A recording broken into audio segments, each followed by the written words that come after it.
எலியாவிடம் பேசுதல். கர்த்தரின் குரலை கேட்டல். பாகாலின் பூசாரிகளை கர்த்தர் தோற்கடித்ததாக ஆகாப் ராஜா ஏசபேல் ராணியிடம் கூறினான். ஏசபேல் கோபமடைந்து எலியா தீர்க்கதரிசியை கொன்றுவிடுவதாக கூறினாள். பாதுகாப்பாக இருக்க இஸ்ரவேல் தேசத்தை விட்டு எலியா வெளியேறினான். அவன் பயணம் பண்ணிய போது 40 பகல் மற்றும் 40 இரவுகள் உபவாசம் இருந்தான்.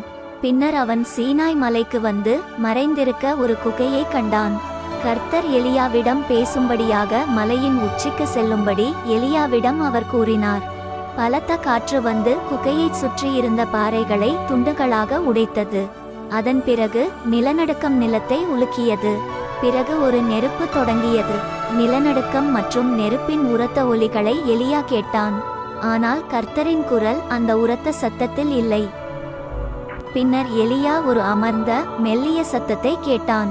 அது கர்த்தர் என்று அவனுக்கு தெரியும். அங்கே எலியா என்ன செய்கிறான் என்று கர்த்தர் கேட்டார். எலியா பார்க்க அவன் மறைந்திருப்பதாக கூறினான். அனைத்து தீர்க்கதரிசிகளும் கொல்லப்பட்டனர். மக்கள் கர்த்தரை நிராகரித்தனர். கர்த்தர் எலியாவை ஆறுதல் படுத்தி இன்னும் பல இஸ்ரவேலர்கள் கர்த்தரை ஆராதிப்பதாக அவனிடம் கூறினார். மற்றொரு தீர்க்கதரிசியை தயார் செய்யவும் கர்த்தர் எலியாவிடம் சொன்னார். இந்த புதிய தீர்க்கதரிசியின் பெயர் எலிசா.